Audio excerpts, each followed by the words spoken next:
Doctor ortho Ayurvedic oil and capsule, अब दर्द भी घुटने टेकेगा।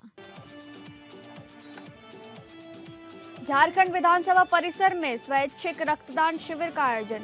मुख्यमंत्री हेमंत सोरेन ने स्वयं रक्तदान कर किया शुभारंभ। रक्तदान कर सीएम हेमंत सोरेन ने दिया संदेश, 1 यूनिट खून कई जिंदगियों को जीवन। केंद्रांश पर झारखंड विधानसभा में सियासी संग्राम, बीजेपी कांग्रेस आमने सामने। वहीं धान खरीद के मुद्दे पर विपक्ष ने किया सत्ता पक्ष का घेराव। समृद्धि यात्रा में भागलपुर पहुंचे सीएम नीतीश कुमार। भागलपुर को दी 171 करोड़ रुपए की परियोजनाओं की सौगात। महिलाओं ने नीतीश कुमार से की भावुक अपील, कहा नीतीश कुमार बिहार में ही रहे, नीतीश ही बिहार की ताकत। सनातन धर्म में घर वापसी कर चुके 100 लोग पहुंचे छत्तीसगढ़ विधानसभा। देखी सदन की कार्यवाही। घर वापसी किए लोगों से सीएम विष्णुदेव साय ने की मुलाकात। सनातन धर्म में आने पर उनका किया स्वागत।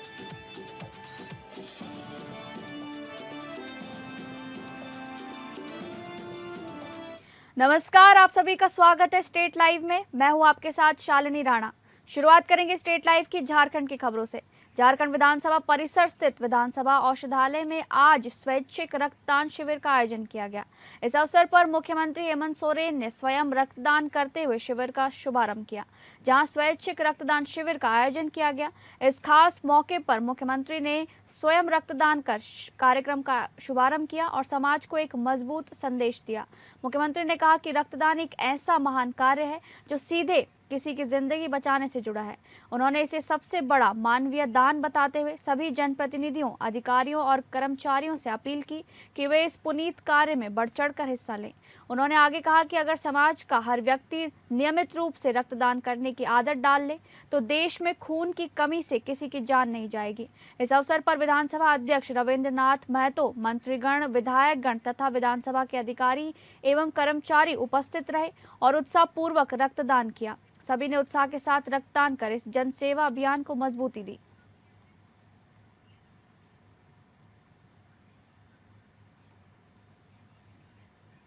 झारखंड विधानसभा के बजट सत्र अपने अंतिम चरण में पहुंच चुका है, लेकिन सियासी तापमान लगातार बढ़ता जा रहा है।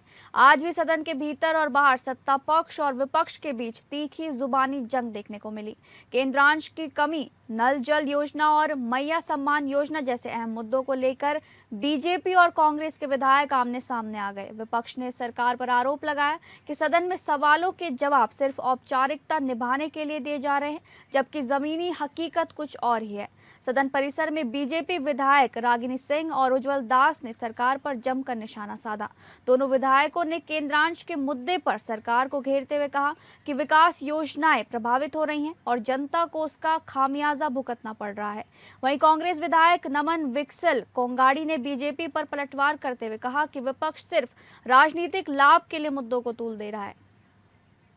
विपक्ष का कहना है कि सरकार सत्ता पक्ष जो है सो रटा जवाब देती है, किसी भी तरह का सवाल किया जाए। क्या कहना है आपका? हमारे देश के प्रशासनिक ढांचा को अगर आप देखेंगे तो यह संघीय ढांचा पर आधारित है, और जो टैक्स प्रणालियों को भी देखेंगे तो जो 70% जो टैक्स है वो सेंट्रल गवर्नमेंट के द्वारा कलेक्शन किया जाता है। मेरा कहना है कि 2-4 जगह एनओसी के कारण दिक्कतें आ रही हैं। तो माननीय मंत्री जी जब ये बात बोलेंगे तो विभाग के लोग कितना लापरवाही, तो ये काम तो माननीय मंत्री जी ही स्पष्ट करेंगे।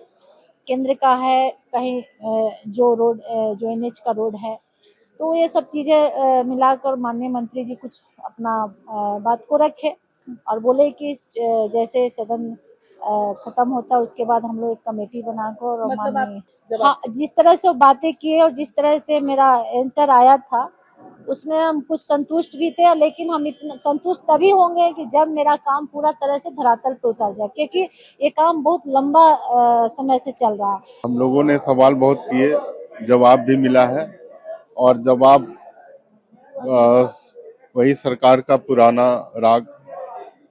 हम लोग मांग उठाए रसोइया संघ के लिए, हम लोग मांग उठाए आंगनबाड़ी के लिए, आंगनबाड़ी में सेवा सेविकाओं के लिए हम लोगों ने मांग उठाया, ऊर्जा मित्रों के लिए, लेकिन वही है पुराना रटा रटाया तोता वाला जवाब उनका, केंद्रांश नहीं मिल रहा है। तो वही केंद्रांश नहीं मिल रहा, तो हम लोगों ने कहा कि व्हाइट पत्र जारी करने के लिए, श्वेत पत्र जारी करने के लिए, लेकिन सरकार इस पर भी नहीं चाहती है। ये सरकार ये अपनी डफली अपना राग ही गा रही है। झारखंड विधानसभा में बजट सत्र की पहली पाली की शुरुआत होने पर आज चतरा जिले के लोजपा विधायक जनार्दन पासवान ने अपने क्षेत्र से जुड़े मुद्दे पर खाद्य आपूर्ति एवं स्वास्थ्य मंत्री इरफान अंसारी से जवाब मांगते हुए नजर आए। इस दौरान उन्होंने विभागीय मंत्री पर धान खरीद बिक्री से जुड़े घोटाले का आरोप लगाया। विधायक ने सरकार से इस पूरे मामले की निष्पक्ष जांच कराने और दोषियों के खिलाफ सख्त कार्रवाई की मांग की। लोजपा विधायक जनार्दन पासवान ने कहा कि हमारे क्षेत्र के किसानों के साथ धोखा हुआ है, हम जवाब लेकर रहेंगे। तो वहीं उन्होंने हमारी संवाददाता तृप्ति सिंह से सदन परिसर में बातचीत के दौरान अपनी असंतुष्टि जाहिर की। झारखंड विधानसभा में बजट सत्र का आज 15वां दिन रहा और पहली पाली में जो काफी ज्यादा हंगामा पक्ष विपक्ष के बीच देखने को मिला। इसी कड़ी में बात करने के लिए हमारे बीच यहाँ पर मौजूद है जनार्दन पासवान जो विधायक हैं। उनसे हम जानेंगे काफी गर्मजोशी के साथ उन्होंने सत्र में आज अपनी आवाज उठाई, अपने क्षेत्र के मुद्दे पर उन्होंने बात की। कितने संतुष्ट आप नजर आए अपनी शिकायत को लेकर? आज जो मेरा प्रश्न था जी।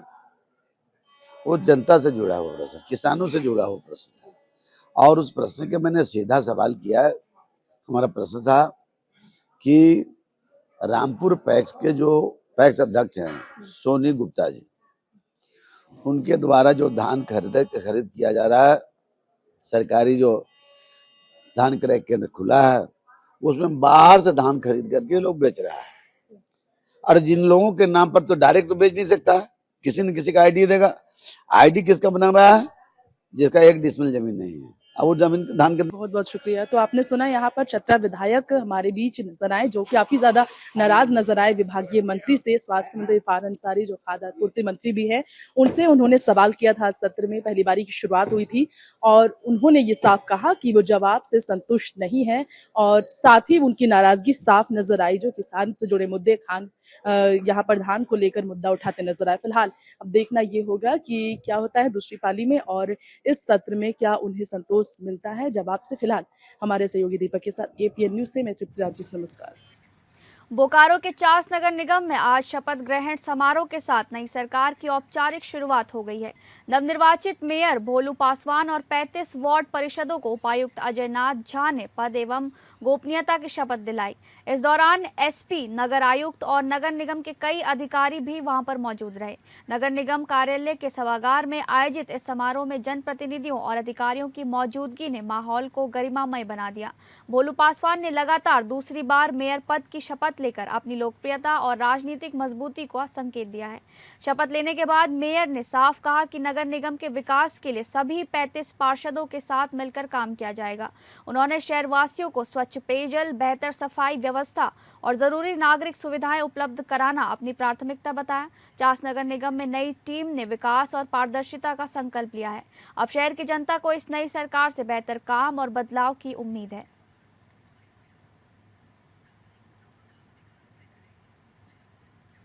बोकारो में एक बार फिर रंगदारी गैंग सक्रिय हो गए हैं और अब सीधे कारोबारियों को निशाना बनाया जा रहा है।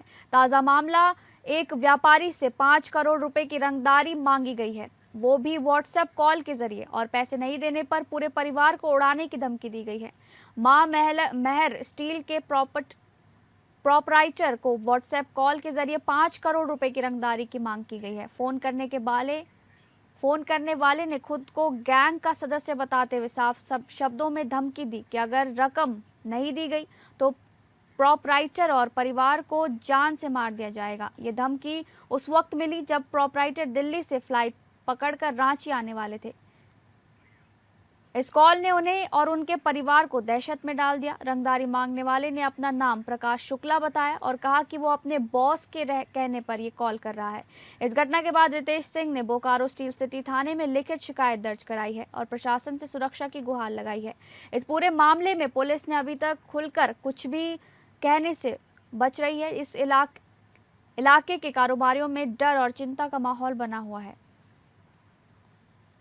लिए एयरपोर्ट से लौट रहे थे रांची के लिए, तो रास्ते में हमको एक व्हाट्सएप नंबर से हाय करके मैसेज आया। उसके बाद हम भी इधर से हाय लिखे, उसके बाद उधर से कॉल आया, बोला हम प्रकाश शुक्ला बोल रहे हैं, अमन सिंह मैंग सिंह का हमारे बॉस हुए और बॉस का आदेश है कि अगर झारखंड में काम करना है तो मैनेज करो। हम बोले हमारा कोई भैया झारखंड में काम नहीं चलता। बोले तुम दारू और स्क्रैप से बहुत पैसा कमा चुके हो।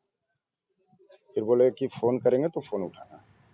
अब बात करेंगे बिहार से जुड़ी खबरों की। भागलपुर के जगदीशपुर प्रखंड के बैजानी पंचायत में समृद्धि यात्रा के तहत बिहार के मुख्यमंत्री नीतीश कुमार पहुंचे। इस दौरान पूरे इलाके में सुरक्षा के पुख्ता इंतजाम किए गए थे और सभा स्थल पर प्रवेश से पहले सभी लोगों की मेटल डिटेक्टर से सघन जांच की जा रही थी। समृद्धि यात्रा के इस कार्यक्रम में जीविका दीदियों के साथ हजारों की संख्या में महिलाओं की मौजूदगी देखने को मिली, जिससे पूरा माहौल उत्साह और ऊर्जा से भर गया। मुख्यमंत्री नीतीश कुमार सबसे पहले हवाई अड्डा पहुंचे, उसके बाद उन्होंने बौसी रेलवे अंडरपास का निरीक्षण किया। इसके बाद वे बैजानी पंचायत पहुंचे, जहां मुख्यमंत्री कन्या विवाह योजना के तहत विवाह मंडप का शिलान्यास किया और विभिन्न सरकारी योजनाओं का जायजा लिया गया। इसके बाद मुख्यमंत्री बैजानी सभा स्थल पहुंचे, जहां उन्होंने प्रगति यात्रा के संकल्प का अवलोकन किया। साथ ही विभिन्न विभागों द्वारा लगाए गए स्टॉल्स का निरीक्षण करते हुए कई महत्वपूर्ण योजनाओं का उद्घाटन और शिलान्यास किया गया। कार्यक्रम के दौरान मुख्यमंत्री ने वरीय पदाधिकारियों के साथ जिले में चल रही योजनाओं की समीक्षा की और आम लोगों से सीधा संवाद भी किया। इस मौके पर भागलपुर जिले को बड़ी सौगात देते हुए मुख्यमंत्री ने कुल 171 करोड़ रुपए की लागत से 80 से ज्यादा योजनाओं का उद्घाटन और शिलान्यास किया। वहीं कार्यक्रम में मौजूद महिलाओं ने भावुक होते हुए मुख्यमंत्री के प्रति अपना आभार व्यक्त किया। महिलाओं ने कहा कि नीतीश कुमार के प्रयासों से वे आत्मनिर्भर बनी हैं और समाज में उनका सम्मान बढ़ा है।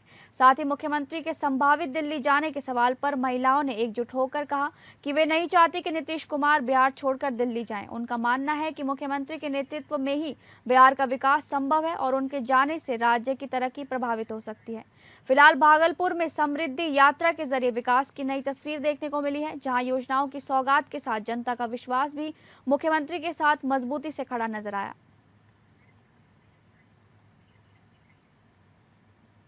सबसे पहले मैं पत्र बंधु को नमस्ते करती हूँ, शुभकामनाएं देती हूँ।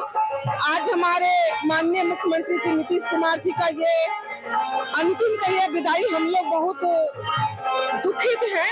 उन्होंने जो महिलाओं के लिए किया है अभी तक में कोई मुख्यमंत्री काम नहीं किए हैं। महिलाओं को, बच्ची के लिए, महिलाएं हर क्षेत्र में जो हमारी महिलाएं घर में थी वो कभी बाहर का देखेंगे कैसे वो बाहर निकाले। साइकिल योजना हो, पोशाक योजना हो, वार्ड काउंसलर हो, मुखिया हो, सरपंच हो, जिला परिषद हो, यहाँ तक कि हमारी बेटियां पुलिस प्रशासन में, पायलट में, एसडीएम, डीएम, एसपी हर बेटी है जो हमारे माननीय मुख्यमंत्री जी का देन है। बिहार के मोतिहारी से खबर सामने आई है, जहां पुलिस और अपराधियों के बीच हुई भीषण मुठभेड़ में 2 अपराधी मारे गए हैं, जबकि एक पुलिसकर्मी शहीद हो गए हैं। ये घटना जिले के चकिया थाना क्षेत्र के सिवहरवा गांव के पास की बताई जा रही है। मारे गए अपराधियों की पहचान प्रियांशु दुबे और कुंदन ठाकुर के रूप में बताई जा रही है। वहीं इस मुठभेड़ में एसटीएफ के सिपाही श्रीराम कुमार ने अपने प्राणों की आहुति दी। जानकारी के अनुसार एक दिन पहले ही अपराधी कुंदन ठाकुर द्वारा पुलिस को धमकी देने की बात सामने आई थी। इसके बाद पुलिस उसकी तलाशी में जुट गई थी। देर रात पुलिस को सूचना मिली कि कुंदन अपने साथियों के साथ सिवहरवा गाँव में छिपा हुआ है। सूचना मिलते ही पुलिस ने इलाके की घेराबंदी कर उसे पकड़ने की कोशिश की। इसी दौरान अपराधियों ने पुलिस पर फायरिंग शुरू कर दी, जिसके जवाब में पुलिस ने भी जवाबी कार्रवाई की। दोनों तरफ से हुई गोलीबारी में 2 अपराधी ढेर हो गए, जबकि एक जवान शहीद हो गया। फिलहाल पूरे इलाके में सर्च अभियान चलाया जा रहा है और पुलिस मामले की आगे की जांच में जुटी हुई है।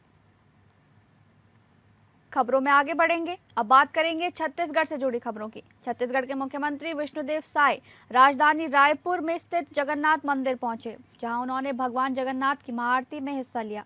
इसी दौरान उन्होंने प्रदेशवासियों के सुख, समृद्धि और शांति की कामना भी की। मुख्यमंत्री विष्णुदेव साय रायपुर के प्रसिद्ध जगन्नाथ मंदिर पहुंचे। मंदिर में आयोजित भव्य महाआरती में उन्होंने भाग लेते हुए प्रदेश के विकास, शांति और निरंतर प्रगति के लिए प्रार्थना की। इस अवसर पर विधायक पुरंदर मिश्रा सहित कई जनप्रतिनिधि और बड़ी संख्या में श्रद्धालु भी मौजूद रहे। मंदिर परिसर में भक्ति और श्रद्धा का माहौल देखने को मिला। आज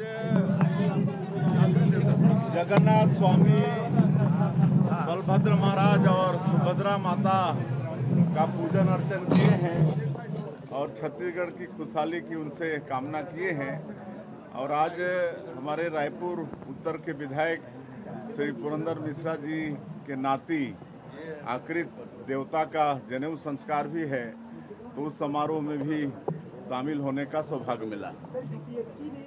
छत्तीसगढ़ के कबीरधाम जिले के लगभग 100 ऐसे लोग जो सनातन धर्म में वापस आए हैं, उन्होंने सदन की कार्यवाही देखी। पंडरिया विधायक भावना बोहरा ने पहले सभी लोगों की सनातन धर्म में वापसी कराई, फिर सबको सदन की कार्यवाही देखने का भी अवसर प्रदान किया। घर वापसी कर चुके लोगों के चेहरे की मुस्कान बता रही थी कि सनातन धर्म में वापसी से वे काफी खुश हैं। घर वापसी के लोगों से सीएम विष्णुदेव साय ने भी मुलाकात की और सनातन धर्म में आने पर उनका स्वागत भी किया।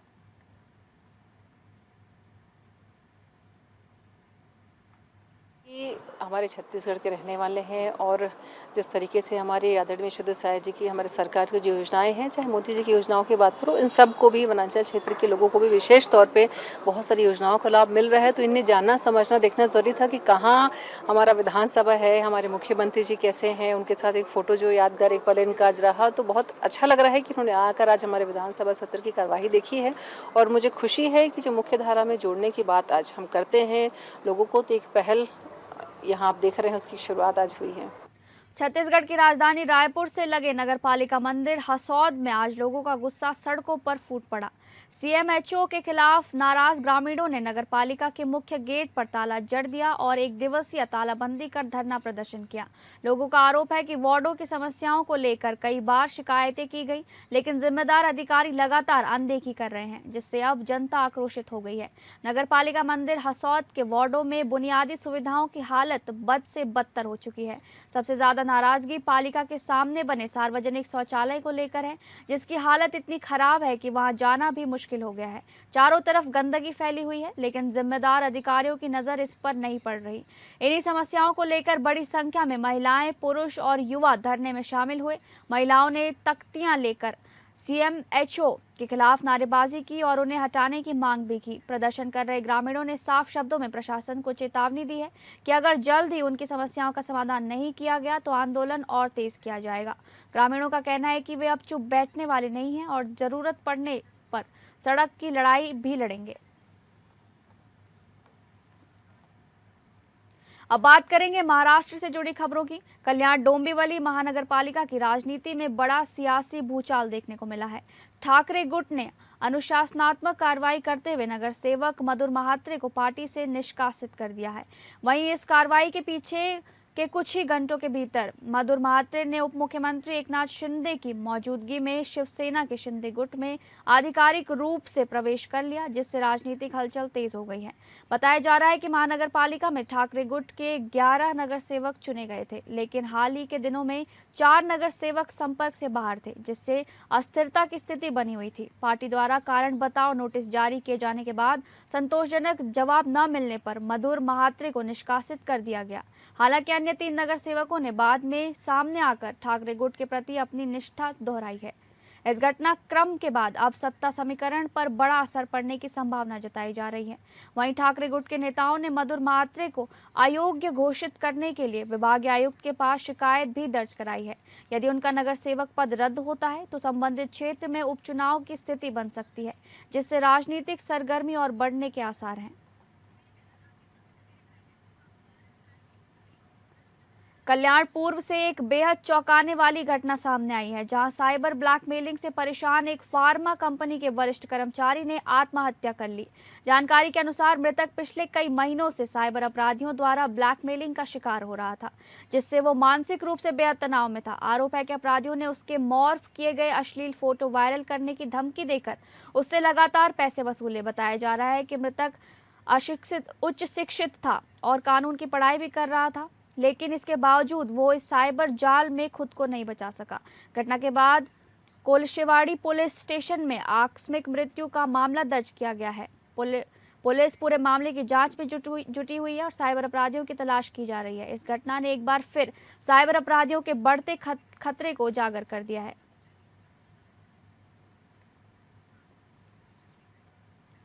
नशा मुक्त भारत 2028 अभियान के तहत नवी मुंबई पुलिस को बड़ी सफलता मिली है।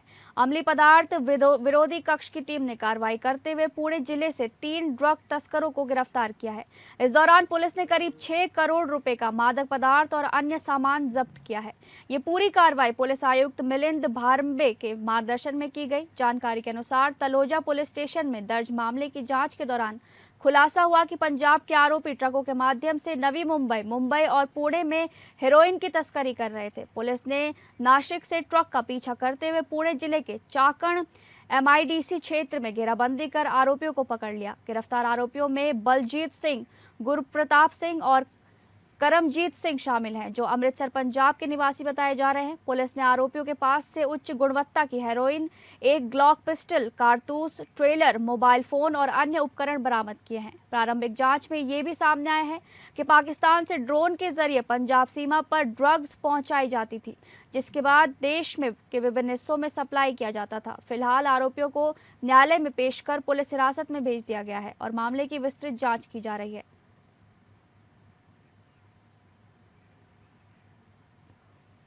गुड़ी पड़वा के त्योहार से पहले आम के बाजारों में जबरदस्त तेजी देखने को मिल रही है। इस साल त्योहार लगभग 1 महीने पहले आने के कारण बाजार में आम की मांग अचानक बढ़ गई है। व्यापारी और किसान इस मौके का फायदा उठाने के लिए बड़ी मात्रा में आम बाजार में ला रहे हैं, जिससे बाजार में हलचल तेज हो गई है। जानकारी के अनुसार गुड़ी पड़वा के 3 दिन बाद पड़वा के दिन करीब 10,000 आम की पेटियों की आवक होने की संभावना है।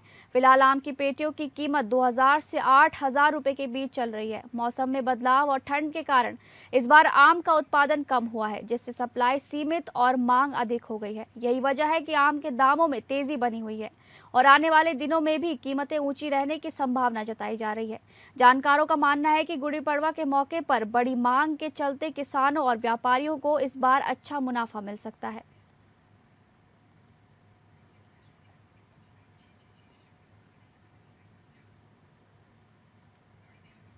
अब बात करेंगे मध्य प्रदेश से जुड़ी खबर की। नर्मदापुरम जिले के डोलरिया तहसील मुख्यालय पर संयुक्त किसान मोर्चा के बैनर तले किसानों ने फायर ब्रिगेड की अस्थायी व्यवस्था की मांग को लेकर प्रदर्शन किया। किसानों ने तहसीलदार को कलेक्टर के नाम ज्ञापन सौंपते हुए कहा कि गेहूं की खड़ी फसल के दौरान आगजनी की घटनाओं का खतरा बढ़ता जा रहा है। ऐसे में क्षेत्र में फायर ब्रिगेड की व्यवस्था बेहद जरूरी है। ज्ञापन सौंपने के बाद किसान करीब 1 घंटे तक तहसील कार्यालय के बाहर डटे रहे। इस दौरान तहसीलदार सुनील गढ़वाल ने किसानों से चर्चा की और उनकी मांग को वरिष्ठ अधिकारियों तक पहुंचाने का आश्वासन दिया। उन्होंने इस संबंध में निर्णय के लिए 1 दिन का समय भी मांगा, जिसके बाद किसान वापस लौट गए। किसानों का कहना है कि डोलरिया क्षेत्र में आग लगने की स्थिति में फायर ब्रिगेड को नर्मदापुरम, इटारसी या सिवनी, मालवा से बुलाना पड़ता है, जिससे काफ़ी देर हो जाती है और तब तक फसल को भारी नुकसान हो जाता है। किसानों ने प्रशासन से मांग की है कि कम से कम 15 दिनों के लिए तहसील मुख्यालय पर स्थायी फायर ब्रिगेड की व्यवस्था की जाए, अन्यथा वे आंदोलन करने को मजबूर होंगे।